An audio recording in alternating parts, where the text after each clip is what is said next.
Baruch atah Adonai Eloheinu melech haolam asher kiddushanu b'mitzvotav v'tzivanu la'asok b'divrei Torah la'asok b'divrei Torah la'asok b'divrei Torah la'asok b'divrei Torah la'asok b'divrei Torah. Okay, so tonight we're going to spend some time on a topic that is affecting us still today, because we've started to hit now. We're going to go into the Middle Ages, right? We went through the Gaonic period last week, and we're going to start dealing with something that really becomes very important in the Middle Ages and still is today: anti-Semitism. More specifically, Jew hatred. Let's call it what it is. It's not anti-Semitism, it's Jew hatred. What are these? What's the years? Okay. We're going to get it. So the first thing to understand is that anti-Semitism, Jew hatred, is unique in the history of the world. And it has gone on for 2,000 years. There's always been hatred around other cultures, other religions, other whatever it is. But there's been a consistency for 2,000 years of a hatred towards the Jew for no particular reason on the one hand and for every reason on the other. Okay? And so we got to track it back to Jesus. Okay? Jesus was born, lived, died a Jew. He was a rabbi that was rambunctious. Okay? And there's not a question about that. He doesn't say, as you're saying, he doesn't ever take away the law. Okay, he knows the laws. His issue is with the corruption that's in the Jewish establishment of the time. So when the Gospels are written, now Jesus dies, and you have these Christian Jews. They're Jews, but they accept Jesus as the Mashiach, as the Messiah. Okay. So the first thing to understand is, why does Judaism not accept Jesus as the Messiah? And it's really pretty simple. Miracles don't mean anything to Jews because we see miracles all the time. Okay, you walk on water, big deal. It means nothing. Remember, we studied that passage in Talmud, right, where the tree got up and walked 40 yards, and the river ran backwards. Remember all that? And we don't care. That's not what we base anything on. And there are plenty of miracles throughout the Bible and everything else. So the miracles don't matter. But so why do we not accept Jesus as the Messiah? Because it's very clear that the prophecies of Mashiach is that there will be a time of peace. And that didn't happen. Now, Christian theology takes that and says, no, he came and he's going to come back. So as I always say to my friend Rob McCoy, who's a pastor, Messiah's going to come. I'm going to say welcome. You're going to say welcome back, and we're all going to accept him. Okay? Because why wouldn't we? Makes no sense. So what happens, though, in the Jewish establishment, and there is corruption in a lot of the Jewish establishment at the time, and the early Christians are persecuted by the Jewish establishment. Let's be very clear about that. They are persecuted. And the Gospels are written. Now, the Gospels are not written by Mark and Luke and Matthew. I don't know if you guys know that or not. They're not written by those men. They're written anywhere from 75 to 150 years after those men died, in the name of those men.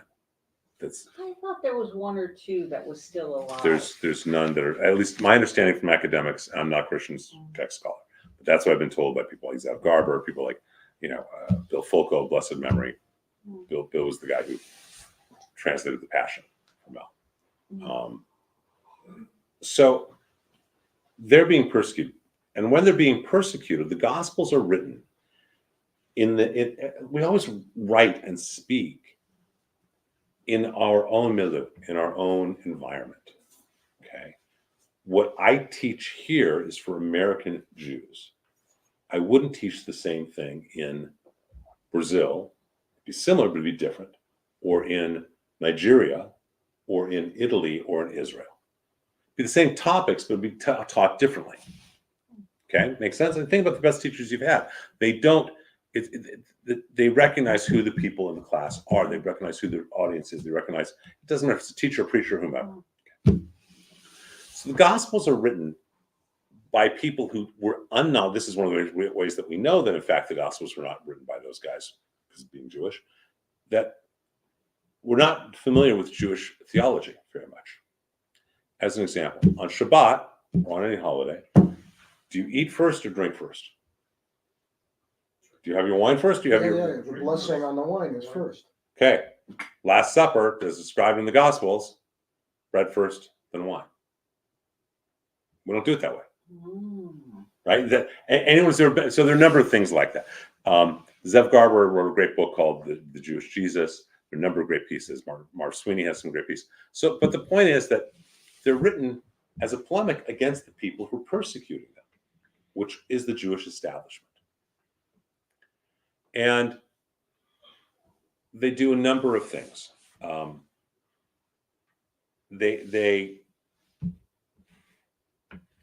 They make it so that the Jews are the bad guys.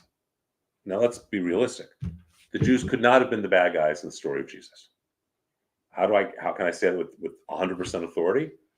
Because if the Last Supper was a Passover Seder, or if it was a Sukkot first night dinner, can you have court during that time of Pesach?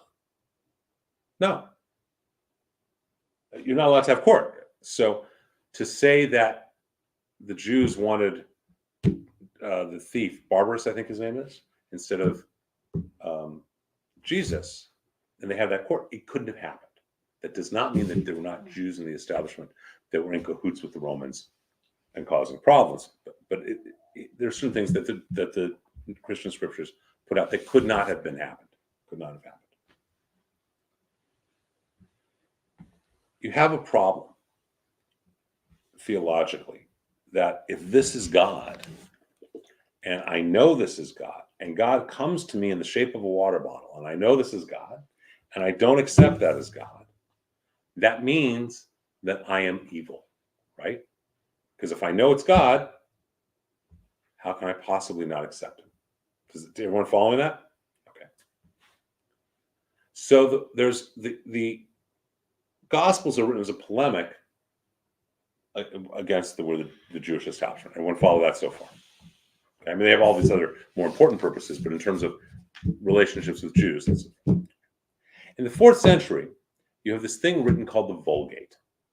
Okay, the Vulgate is a translation of the Hebrew Bible, and it is, I think it's 4th or 5th century, and there are things in it that are translated wrong on purpose. Okay, big one being that in Hebrew, we don't have vowels, right? So we all know this. So this word could be, which is a K, an R, and an N. If you had vowels like this, it would be Quran. If you had vowels like this, it'd be Keren. Okay, but they don't have vowels in the Torah. Is everyone following this? Okay.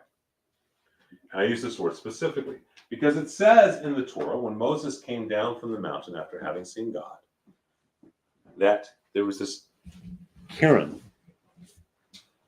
or Quran, depending on how you look at it, from his head. Now, Quran means that a light shone from his head. Keren means horn. Okay? So, by the 4th, 5th century, you have the Jews killed Jesus, so it's deicide. And they have horns, because it's translation. By the way, when do you think the Vulgate stopped being the official Bible of the church? 70s? 1970s, yeah. So people still they pick up their Bible, that was grandma's Bible, and it still says Moses comes down from the mountain with horns. And you can ask any number of people, especially guys who've served in the military, that they've been asked by their friends, can you show me your horns? Okay. Which sounds ludicrous, except it's not. Statue of Moses at Notre Dame. Oh, so this is from Michelangelo. One day you asked everyone at services if they experienced that, and a lot of people raised their hands. Either they have or they know someone has. It's not. So that's how Michelangelo portrays Moses. So now you've got the Jews have deicide, they killed God, and the Jews have horns. Now remember, there's other challenges with the Jews because The Jew doesn't eat what the non-Jew eats because we keep kosher.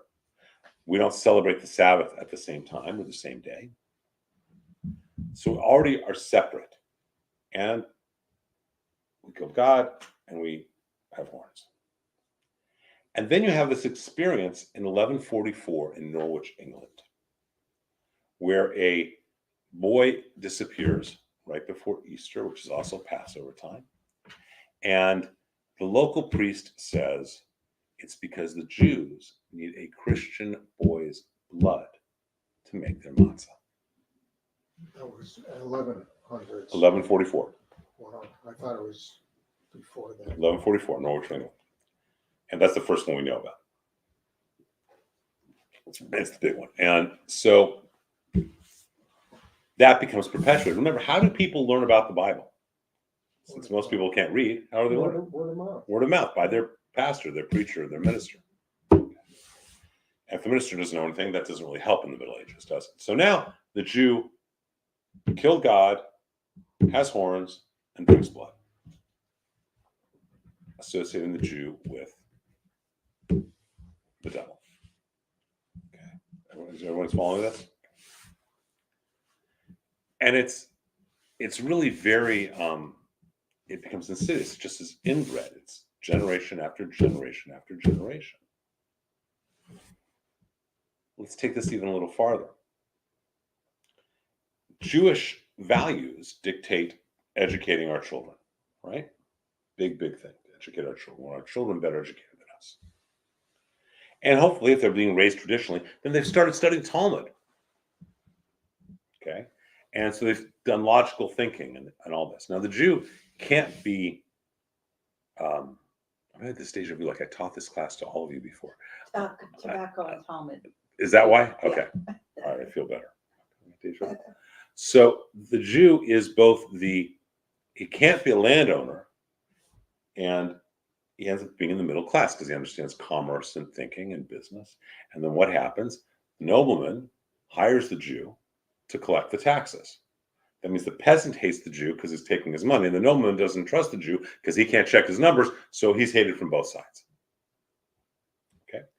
So this it perpetuates, and it still exists today.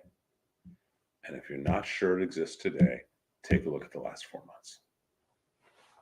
I'm not talking about the Muslims, and I'm not talking about all what's going on in Europe. I'm talking about just simply how BLM, right after the massacre, puts out that meme. Did you guys see that? Yeah. Did you see that? You looking Yeah. with the parachute. It's easy to blame the Jew. They're a minority. They are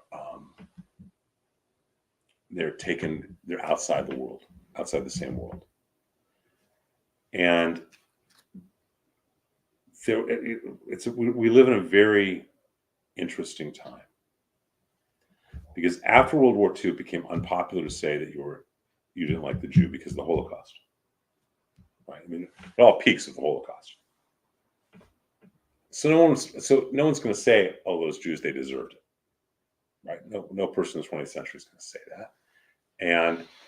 But it doesn't go away. It's just covert. It's just underground. And you can see that by looking at the world today.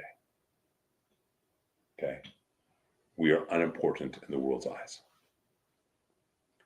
More than that, we are despised. Mark Twain said it very appropriately. He said, the white man hates the black man hates the yellow man hates the red man. Everybody hates the Jew. Okay. So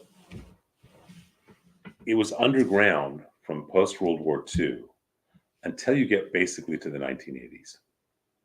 And then it's being put out as anti-Israel. That's how you hide your anti-Semitism. I'm not against Jews. It's Israel. And in the last number of years, it's actually become that people are happy just being blank against the Jew. We need to remember that our theology, our tradition, our faith, our religion holds a mirror of what a human being can be. Think about what Jewish theology is. In Christianity, I'll use Catholicism as the example because they're the first ones. You can be the worst guy in the world, but can you get to heaven anyhow? Priest forgives you, right? Except Jesus. Except Priest Jesus. doesn't Priest. even have to forgive you. You just have to say, I believe in Jesus. Well, I think in Catholicism the priest has to, doesn't Okay, but some of the others. it? You just accept Jesus, right? So now, that's Judaism doesn't have that, does it? We don't have a get out of jail free card like that. In fact, there's an old story. A priest was going on vacation, so he asked his rabbi friend if he next door. Stop me if you guys know this. That he asked the rabbi, would you take confessions for me? Oh, well, I'm gone. But I said, what do I do? Just in the confession booth. I'll tell you. Woman comes in, and a man comes in, and he says, Father, forgive me for I've sinned. I've had adultery 3 times in this past month. And the father says, well, go put $100 in the charity box, go do 3 Hail Marys and 5 rosaries. Another guy goes in, three affairs this month, $100. It was a very high libido congregation. You pay $100, go do 3 Hail Marys, go to the rosary. Rabbi says, I got it. Another guy comes in, he says, Father, forgive me for I've sinned. I had adultery once this month. The rabbi says, go out and have adultery 2 more times. We got a 3-for-1 sale going on. We're going to give $100. We don't have that. On Yom Kippur, and then during the 10 days of awe, we have to make it right between us and other people. And we have to make it right between us and God. There's no intermediary, as my friend Rich Perlman's fond of saying. We've never used an agent. We go straight to the boss. Okay? It's a different mindset. You have the ability to, here's what we've done in the past. And the way for the redemption is to change and don't do it anymore and be a better human being. Right. We don't get to just go have 3 more adulteries and go back to the right. priest. That's right. So we hold a mirror up that says, this is how you should be. If you really want to look at Judaism, it's really about how to act. Remember, we talk about action versus faith. And it's really about how to act right and righteously. That's really what Judaism is. We're an ethical monism. And our belief is that if you act more and more righteously, you will have a better and deeper relationship or awareness of your relationship with God. You will choose to become more observant. So it's very different, and we hold it up to the world. That doesn't make us well liked. Okay? It doesn't make us well liked when, we have no issue with saying, look, you took the bathrobe from the hotel, that's theft. Whether they caught you or not, it's still theft. That's not something a Catholic priest would typically say to their converts or someone else. That's what we do. So we're hated for that too, because think about it. If you hold a mirror up to people, if you don't like your reflection, you only have a couple of choices. You can either walk away from it and reject it. You can do the best thing, which is kind of fix what the reflection shows, right? So if my reflection shows that I've got a lot of stubble, I can shave, right? Or you can break the mirror. The world has chosen to try to break the mirror often with Judaism. Especially because we didn't accept first Jesus and then we didn't accept Muhammad. Okay. And it's pretty simple logic. If you don't accept God, you must be on the other side. So this Jew hatred that we're seeing right now in our culture is steeped in 2,000 years of hatred. And it doesn't go away. It was just underground for 30 or 40 years, which was a blink of the eye in our history. And that's something to really recognize. All that's happening is that people have an excuse to express their hatred for Jews. And what we are experiencing is nothing near what has been experienced by our ancestors for hundreds of years. Okay. And I think that's an important thing to recognize. So anti-Semitism really starts kicking in the Middle Ages. You get into the Inquisition, you get into conversos or moranos, Jews who claimed to be Catholics so they could live, but actually were practicing Judaism in secret. And you have the persecutions that happen. It's why in Vatican II, they prohibited passion plays. You guys familiar with what passion plays are? Passion plays would be held by the church. Spectacular, some of them were spectacular pieces of theater, where they reenact the story of Jesus's trial, death, and resurrection. Okay, I had a number of Catholic friends who their biggest issue with them. How many of you saw the movie The Passion? Okay, their biggest issue with the movie is that it focused so much on his torture and not at all on his resurrection. Okay, but passion plays are very much about, look what happened, look how he was persecuted, now he died for our sins, etc. And it's all blamed on the Jew. So the Ukrainian or Russian or Pole or whomever watched this passion play, saw how his savior was killed by Jews, and what does he go out and do? Beat the crap out of the local Jew. That's where we get pogroms from. All of this stems from first the Christian scriptures, and then the Vulgate, and then the bloodline. Okay? You're looking for something. Something to write with. Well, I do have a pen for thank you so much. Thank you. Okay? So when we talk about fighting anti-Semitism on a certain level, I agree. On a certain level, it's ridiculous. We need to educate people, and then anti-Jew hatred will hopefully dissipate. But you're not going to just fight it, because it's inbred for 2,000 years. And we need to recognize that. Thank you. Okay. And how it's progressed. Is that any questions on that so far? So we have the Middle Ages. We have the anti-Semitism coming out in Europe. We also get to this thing called commentaries. Okay. So we get these amazing, amazing commentators. What did I do with my eraser? Oh, it's down there. Amazing, amazing commentators. Because Judaism's we're always learning, right? We're always growing. And so you start to get commentators. You get this guy named Rabbi Shlomo Yitzhak.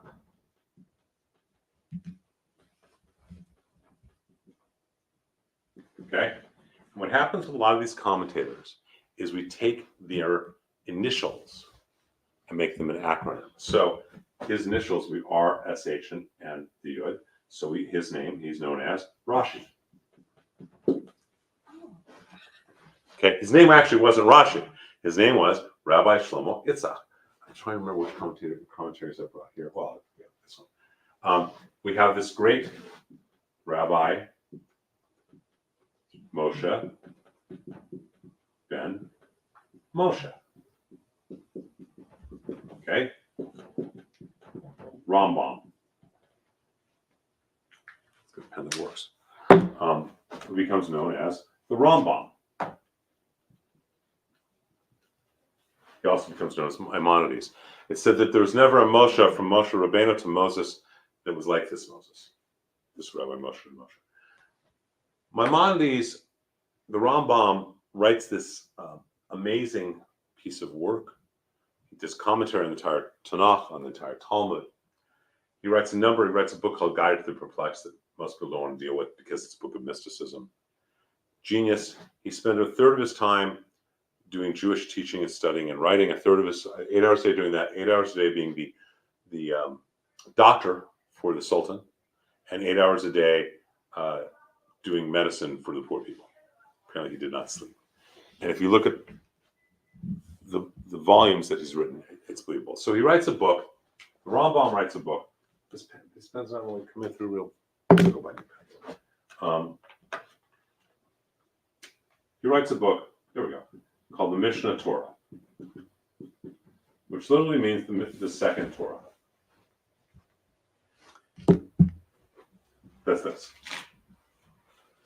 That's what that volume says. And he says in his introduction to the Mishnah Torah that if you learn all this, you don't need to study Torah. He's a little arrogant.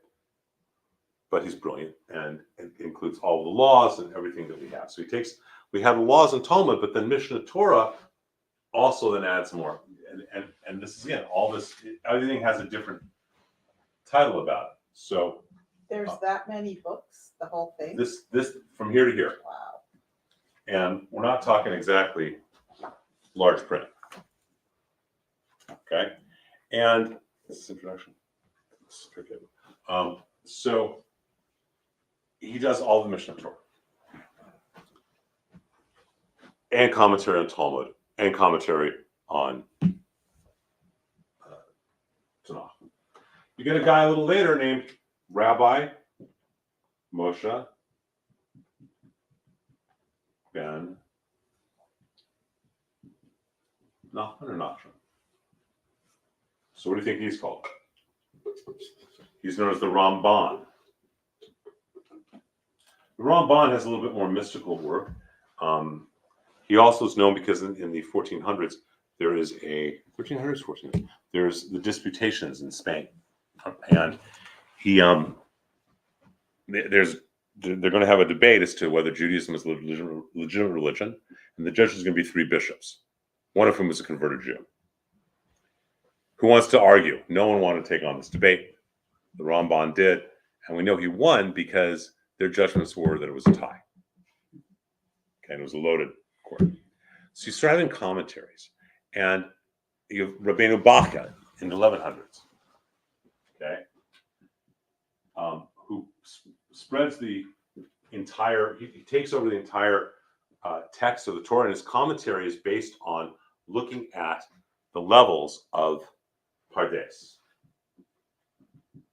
okay, which is the root of the word for paradise. It means orchard. And it's an acronym for PRDS, P being pshat, the simple level, R for remez, the underneath level, D for drash, a story level, and then S for sod, the deepest level, what's really going on. So, pshat, the rabbi picked up a bottle of water. Okay? Let me just see. Someone's mother is in the hospital right now. So.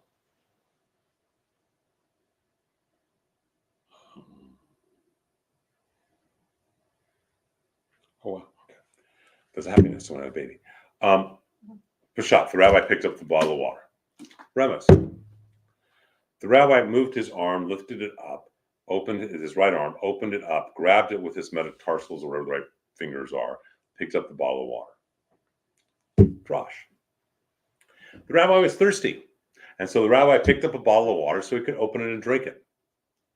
So the rabbi had had a lot of salt earlier in the day because he had been out with his children. They had been playing golf, and he had ended up having something that was very salty. He was dehydrated, and as a result of that, he was thirsty. And as a result of that, when he realized that when he was talking, he had a dry mouth. And so when he was at the table, he picked up the bottle of water. Is any one level more true than any other?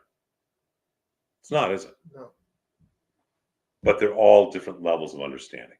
Bachya spreads it that way.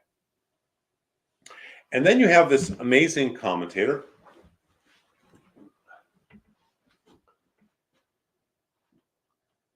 that his name is Yosef Karo, Rabbi Yosef Karo. And he writes a book called the Shulchan Aruch. It's that table. I'm sorry, I apologize. I need to know if someone's had a stroke and they're in the hospital, so I need to check and see. Wow, okay. He writes a book called the Shulchan Aruch. Some 60 years before him, there's another rabbi called the Tur who writes a book called the Tur. And the Tur, or the Turim, are Ba'im, the 4 columns. So all different commentators. He takes the laws, which are described in Mishnah Torah, and they come from Talmud or from Torah, and he takes them and puts them into 4 columns, so they're easier to understand. Karo takes that even further, makes what's called the Shulchan Aruch, and that is the basis of Jewish law still today. We look at Shulchan Aruch as understanding how to practice Judaism. How do you do the laws? How do you do what you do? I will tell you, when I was in Sfat, at the cemetery there. It was very all these amazing mystics and rabbis are buried in the cemetery, and I would not have been surprised at my reaction. A number of rabbis that I saw there. But I will tell you what really shocked me is I got to Caro's grave and I started sobbing. I just started sobbing. So when we talk about halakha, the law, most of it comes from Caro, and they all these and more are commentators. They start coming up with how you practice Judaism. Remember, we don't have a temple anymore. So how do you take the laws of the Torah? How do you take them? Okay. I was going to say it's not fire alarm. So how do you take the laws of the Torah and how do you practice them in everyday life? What do the laws mean at a deeper level? This is all what the commentators start to do. So one of the things that Judaism has that was never happened in Christianity because you have all these more and more commentaries. So when we talk about Torah is not just the 5 books. Torah is all of this and the commentaries that builds on, builds on, and builds on. We each resonate to different types of commentators, to different people. And this is the same time as anti-Semitism is starting to really peak as well, starting to get serious. We each resonate to different guys at different times. Nachmanides is more inclined to mysticism, right? Shulchan Aruch and Caro are very, do this, don't do this, do this, don't do this. Rashi, there's an old saying that you should be studying the Talmud or the Torah, one hand on the text and one hand on Rashi. Me, I don't like Rashi. It's brilliant. It's genius. I think my Rashi collection's at home. I don't think I brought it here. I don't think I donated that. But I was never a fan of Rashi. I mean, it's brilliant. It's genius. I just don't like him because it's a personal pet peeve. Rashi decided to create his own Hebrew script. So if you want to study Rashi, you got to study in his Hebrew script. An aleph doesn't look like an aleph, a bet doesn't look like a bet, a gimel doesn't look like a gimel. He has his own script. It's called Rashi script. It's like the priests who invented Cyrillic. Yeah, and that's what we all have to study in it. This is Shulchan Aruch. Okay, here is. I think this is. Okay, this is the Kitzur, the small Shulchan Aruch. This is a code of Jewish law. It's only 5 lines, but this gives you an idea of. Again, this isn't exactly big font. It's 5 lines long. This is a more edited version that's used. If you don't want to go straight to the Shulchan Aruch, you can find any law you want to know about. How do you do something? How do you do something? It's right here. Okay. Any law that you want to know. How do I practice? Do this. How do I do that? Go to that. So the commentators write. Rabbis are meant to write. That's part of our job. When someone goes out of town and they leave somewhere and they move somewhere, they say, are there any rabbis that you recommend in Dallas? Or how do I choose a rabbi? My answer is go look at what he's written. Look at his Torah commentaries. Because if you don't like his Torah commentaries, that's not the right rabbi. If they're saying to you, that is the right rabbi. And if he hasn't written, that says something too. Okay, now today you can do video and everything else, but that's our way has been writing for 2,000 years. We've been doing this a long time, longer than Talmud. So they come up with shuvot, which means responses, legal responses. And on the one hand, you've got anti-Semitism flowering. On the other hand, you've got all these commentaries flowering, mostly in the Sephardic world. Remember, we have Ashkenazi, Sephardi, and Mizrahi. Mostly in the Sephardic world, Spain, France, Italy. And you start to have all of that. Any questions on any of that? So this is all happening at the same time. And there's something else that happens at the same time. And it's a result, to an extent, of something called convivencia. Have you ever heard of convivencia? Convivencia is the period in the 13th through 15th centuries, a little earlier, in Spain, Italy, Morocco, the Saudi Peninsula, in that area, where there were Jews and there were Catholics and there were Muslims.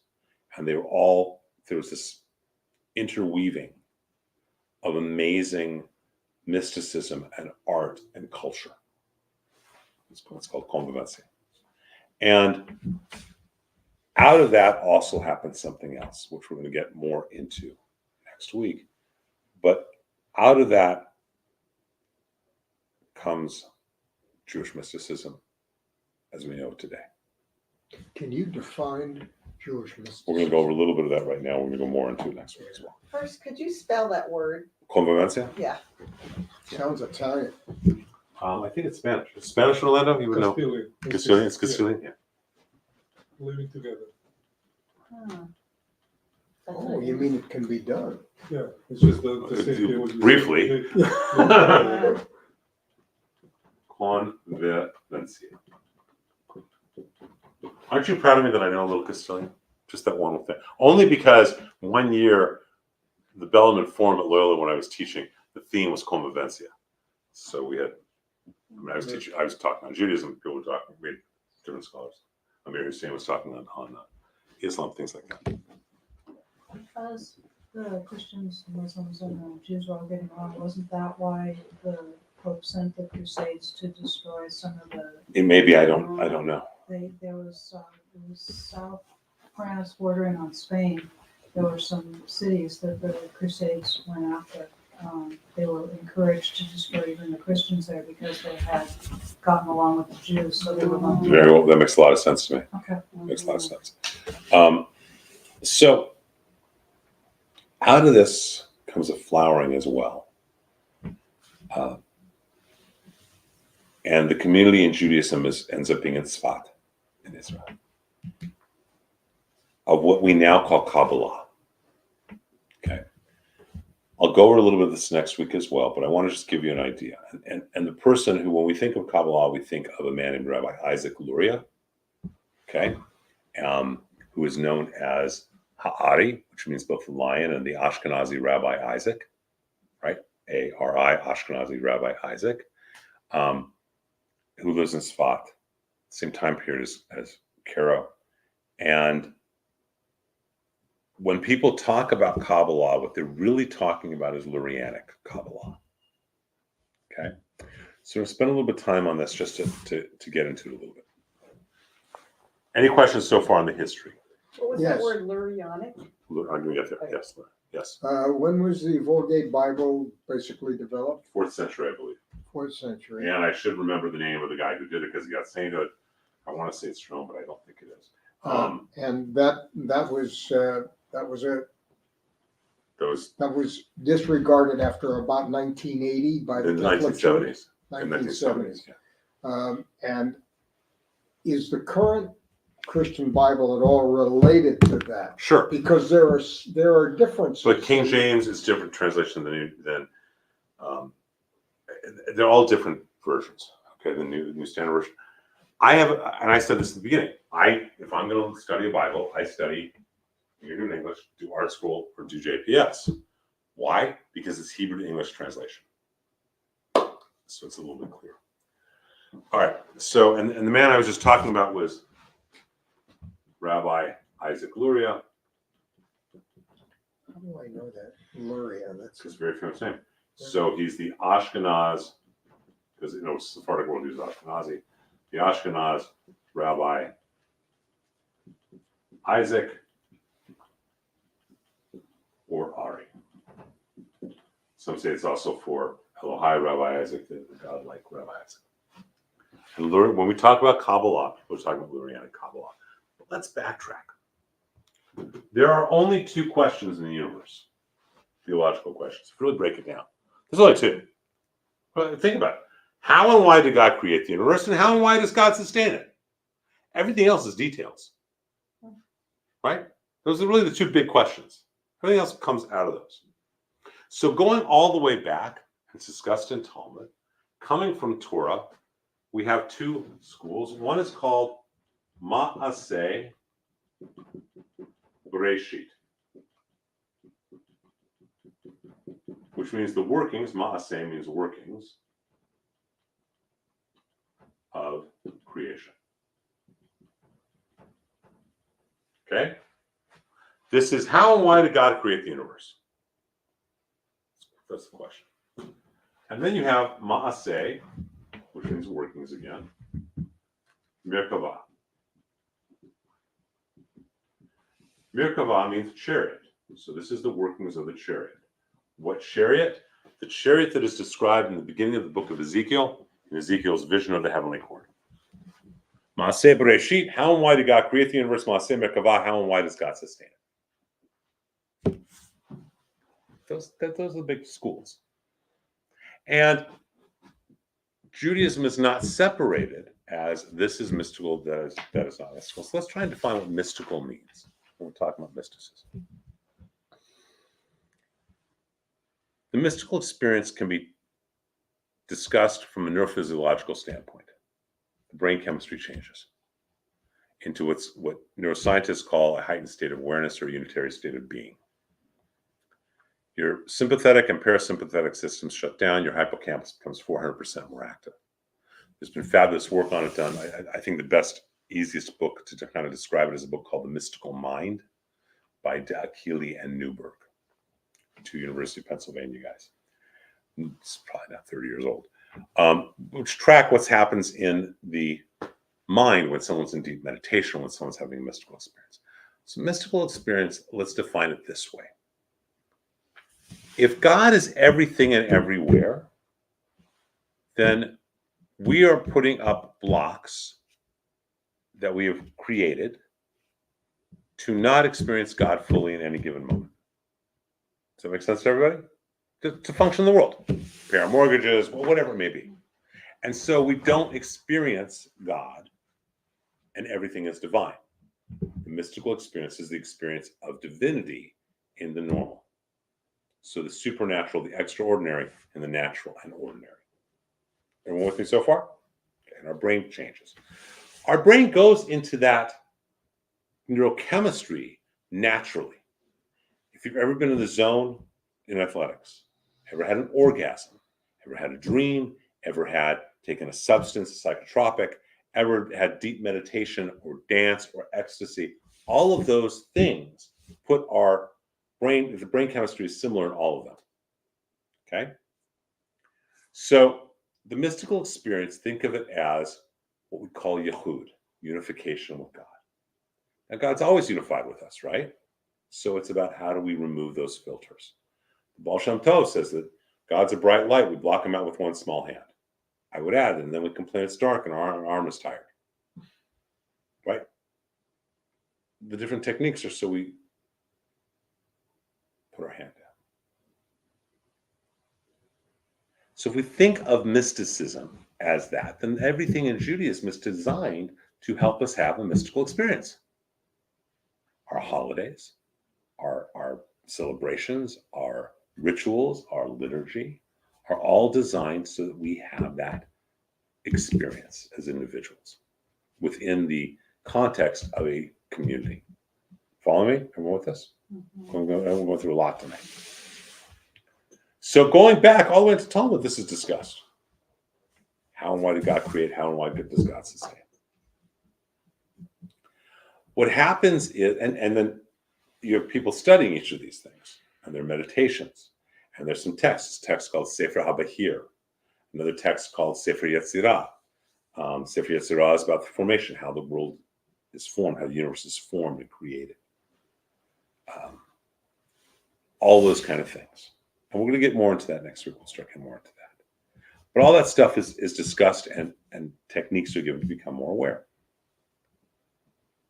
When you have Rabbi Isaac Lurie, and I just want to look up his exact dates because it's worth noting.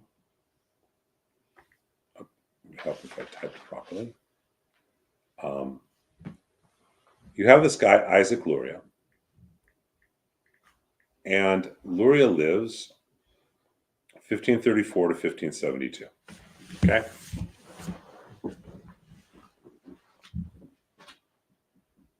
And what Luria, I said 34 to 72, right? Yeah. He didn't live very long. No, we did not live very long. Here's right. I want to make sure I did this right. 1534 to 1572. So, and I've been to Luria's grave, which is pretty outrageous too. In Sfat. And by the way, Sfat is right by the Galilee.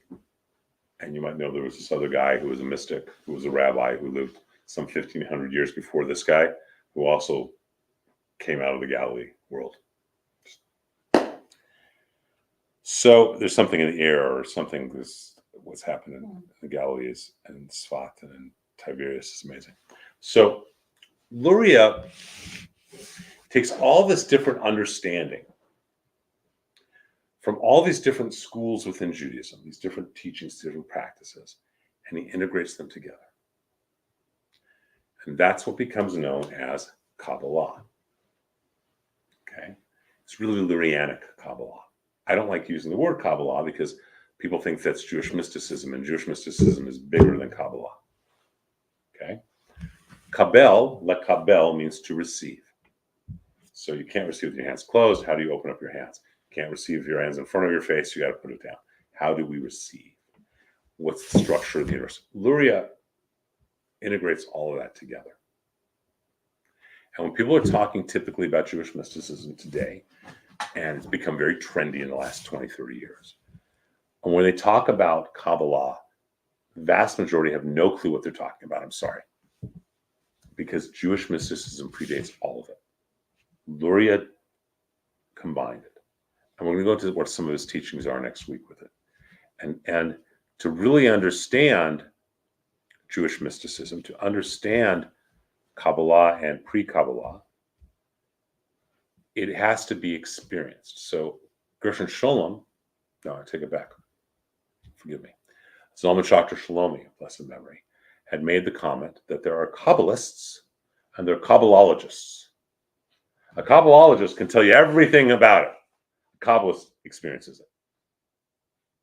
it. Does that okay? Gershon Sholem is the author he was talking about. Gershon Sholem wrote these amazing books about everything mystical and spiritual in Judaism, and they're so intense and so they're also a little dry, but they're so it's all about this knowledge, and it avoids any experience, any at all. I mean, it's just it's a Kabbalologist, as all needs to put it. So the spiritual world, on the one hand, we have these commentators that are coming up. We have this throughout Spain, France, Italy. We have this anti-Semitism that's going up. And then we have in this little pocket in Svat, we have this mystical part that's coming up. Now, here's what's really interesting. Because I want to check his dates, because I don't, and not Lori, but someone else's dates, because it's really pretty fascinating.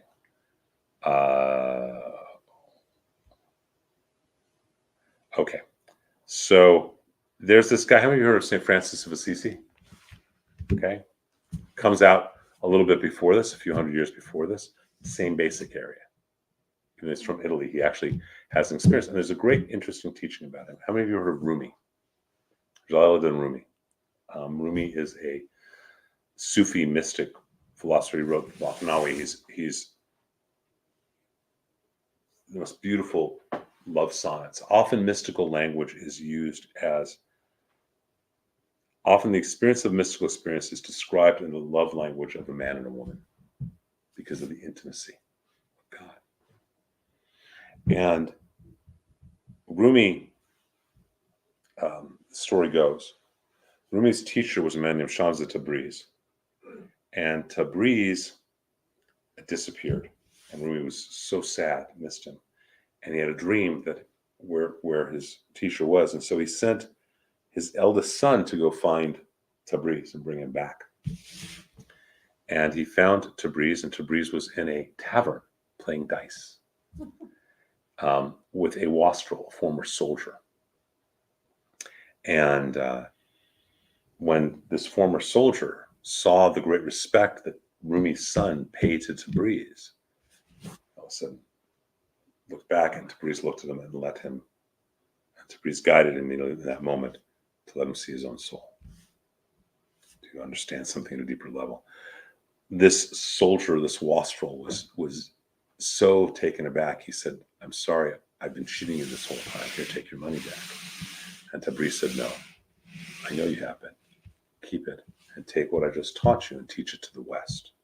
And that wastrel was St. Francis of Assisi. Ah, that's great. Okay. So the story goes. So the point being that, again, all in that same basic area of the world. And when we study Jewish mysticism, I always believe it's better to study from the root as opposed to study what Luria said, because then you understand why Luria said what he said. And otherwise, it just becomes a dogma. And I'm not a dogma fan. Okay. My karma bit my dogma, and I don't like it. So I'm not a dogma fan. So that's what we're going to go into for the next couple of weeks, is some of those kind of teachings. And it is as meaningful as you are willing to make it. If you choose to meditate with some of the stuff you'll be taught, it will change your life. And if you don't, you can be a Kabbalologist. Okay, and there's nothing wrong with that either. It is, but the idea is to at least get a taste, a touch of what that whole world is. Which then, by the way, we're going to fast forward 1,500 years, that becomes the root of the foundation of what becomes Hasidic Judaism. Okay? That's where all the Hasidic world ends up coming out of, with the Baal Shem Tov, who's a great mystic. So that's what we're going to go into. But I wanted you to understand both the roots of anti-Semitism and some of these commentators, and the value that they have. If you want to know something, if you want to know what Judaism thinks, read Rambam, read Rashi, read Ramban, read Bachya on any subject. It doesn't matter what the subject is. It will, Mishnah Torah goes through everything. I mean, Where do you read that? well, there's volume right there. There's a set right there, and you can buy sets. Read them in an accessible way. Well, you can. These are meant to be borrowed. Just return them. So let's look at. Let's look at Sefer Mitzvot. Okay, so wait, I was good. I brought my glasses.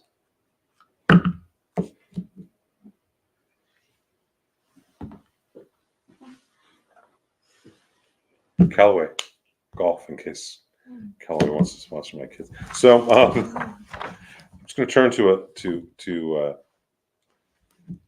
know that all the command. This is the book of Mitzvot, Sefer Mitzvot. Just turn to a page. Know that all the commandments and exhortations of the Torah fall only into 4 categories: beliefs, acts, how you conduct yourself, and speech. And every mitzvah falls into one of those categories. Beliefs, being commanded to believe and to accept a certain tenet, i.e. God's unity, love, and fear of the Lord, etc. Or being exhorted against believing a certain tenet, as is our being exhorted against believing in and attributing to anything besides him. Acts, e.g. being commanded to offer sacrifices to build the sanctuary, or being exhorted against a certain act, sacrificing to anything but him, bowing down to anything but him. Midot, modes of conduct, being commanded to manifest graciousness, mercy, compassion, and love, as in you shall love your neighbor as yourself, or being exhorted against acting in a certain way, i.e. grudge-bearing, vindictiveness, vengefulness, and the like, or speech, being commanded to say something, i.e. to thank him, to pray to him, to confess our sins, and the like, or being exhorted against certain other forms of speech, like false oaths, tale-bearing, slander, cursing, and the like. So this is a whole Sefer Mitzvot, all about principles of mitzvot and what the mitzvot are and the different principles. The reason for a mitzvah is not to be enumerated as the mitzvah itself. The mitzvah is not what's important. It's the reason of it behind it. So they can be separate. That's not the mysticism. That's a. This is a commentary. This is Mishnah Torah. Mishnah. Although I believe that you find a lot of mysticism in this. So he goes into all these different principles, and he'll just start reading things. He's just trying to consolidate all of He this takes all of it, stuff and he does. He's not Yeah. trying. He succeeds. yeah. I mean, he really does succeed. The exhortation against delaying the payment of vows, gift offerings, and other this is Mitzvah 155, and other sacrifices that we owe. As the Exalted One said, if you make a vow to the Lord your God, you shall not delay to pay it. And as it comes down to us in the Kabbalah of Rosh Hashanah 4b, that one does not, it means that in Rosh Hashanah in the Talmud, that one does not transgress this negative commandment until 3 successive festivals have passed. The laws of this mitzvah have been explained at the beginning of Masechta Rosh Hashanah. So it doesn't matter what you want to learn about. everything you want in Judaism, you could study by learning Mishnah Torah. It's so any of these commentators are amazing, and What are the other books in this? Set? they're all Same? no, they're all different books. So Oh, they're different books, but it's all Mishnah. it's all Mishnah Torah. Okay. Okay, it's all Mishnah Torah. Sefer HaShoftim, the Book of Judgments, Sefer Ahava, Love. They're all different sorts of books about it. So if I open up Sefer Ahava, just open it up. Let's talk about tefillin. A head tefillah may not be made into an arm tefillah, but an arm tefillah may be made into a head tefillah, because an article should not be lowered from a higher level of holiness to a lesser one, but one from a lesser one can be raised to a higher one. Okay? So you don't go from the head and make it into an arm, but you can go from the arm and bump it up to the head. Similarly, the trap of a head tefillah should not be used as an arm tefillah. When does the above apply? After one has worn them. However, if the head tefillin has never been worn, one may make them into arm tefillin. How is this done? One drapes leather around them until they become a single compartment. No one can tie them on his hand. So I'm saying everything you want to know is right here. It's all right here. And that's what these commentators do. They spend their lives writing, teaching, studying, experiencing, living the halacha, living the laws, living a Jewish life. Here's what I can tell you. The more that we go deep, the deeper we go, and the more we go into a path of Judaism, of experiencing it, not just talking about, but experiencing it. The world changes. Our perception changes of the world. We feel joy more deeply and pain more deeply, and have less anxiety. We're able to do more in the world and be more of who we can be. And that's, halakha means a way of going, pathway, and that's really what this all leads to. So these are some of the commentators and the mysticism and the anti-Semitism, and it's all going on at the same time in the world. Okay. And remember, what happens in 1492? Thank you. Columbus sailed the ocean blue. And he did it with all of the Jews on the same day they left. Did it the day after Tisha B'Av. So there's a lot of arguments to be made that Columbus was actually Jewish.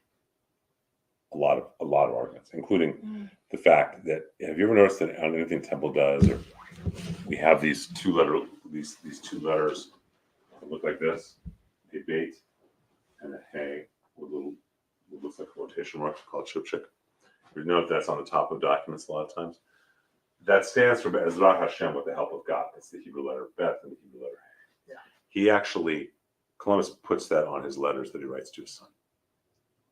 Wow. He was in hiding. That's probably the case. So maybe it's anti-Semitism that says we should not celebrate Columbus Day any longer. Oh, celebrate Columbus Day. So all this is going on at the same time, and Judaism is starting to really change and manifest in different ways in different areas. Okay, next week and the next couple of weeks, we're going to go into more into what the mysticism is, what each of these schools are, what Sefirot are, how everything is connected. Okay, as though there's no separation, and yet there's a distinction, but not a separation. How meditation is a big part of that. How many of you meditate? Okay, and it changes your life, doesn't it? Puts you in a different space. Last year I saw on video when you showed the way to meditate and taking God's name and doing that, and I'd like to see that again. Yeah, no, we'll go over all that. Okay. God's name is very, very, very, very powerful. So we'll take it from there. Okay. Yes, you have a. Do you think most rabbis write? I've never heard of that. Well, we get 3 emails a day from this one. That's Yeah. fine. Most other. Well, okay, that's only because we're at war. I know. Okay, let's be honest. It's because we're at war. Yes, yes. And I want to keep them. and I want to keep it in people's consciousness that we're at war and they want to kill us. No, So no, they're great. Thank you. we live in a little bubble, and so I just want to remind people that the bubble is a very fragile bubble. Do I think most rabbis right? Historically or now? Well, Matt, you know, In your like when I lifetime. grew up, I was around 18 years, I never heard that he wrote anything. Oh, he probably did. I did. Yeah, he probably did. If he was a good rabbi, he probably did. Most rabbis traditionally have. Now, not so much a lot of the times. But we should. That's really. I mean, you think of we look at our great rabbis. They wrote. You know, that's what they did. They left us something that we can build upon. So, whatever that something may be, they left us things to build upon. Look, a lot of Reform conservative rabbis today just want to get a great salary, or they just want to have adulation, or they just want to, they didn't know what else to do, or they want to be political, you know, pundits, and they can preach from their bully pulpit, their politics. But in the Orthodox world, people write. People write. You know, that really is what we do. It's what we're meant to do. So that we're leaving something. You know, I can study hundreds and hundreds of years later. I can study Rambam and learn. So yeah, we should write. I mean, look, the one thing that you guys, every week there's a weekly Torah commentary. Right. That's kind of what we should do. And what you'll find is a lot of rabbis may not have written per se a book, but they wrote a weekly newsletter for the temple. So the rabbi you grew up with probably had a weekly newspaper, or there was probably a weekly temple newsletter. It was email, or if it was before email, but there was a weekly newsletter where he wrote, you know, thoughts from the pulpit or whatever it was. That's writing. I think there were. Yeah, that's writing. I mean, I'm not saying that they got to write. Look, most of us will never be able to write things like Mishnah Torah or any meaningful thing, but at least we should be writing and, you know, commenting in some way. And I think a lot of rabbis do that. You know, You go to two places to get it: the synagogue and the Chinese restaurant. that's because we know about suffering and good Chinese food. I have a comment.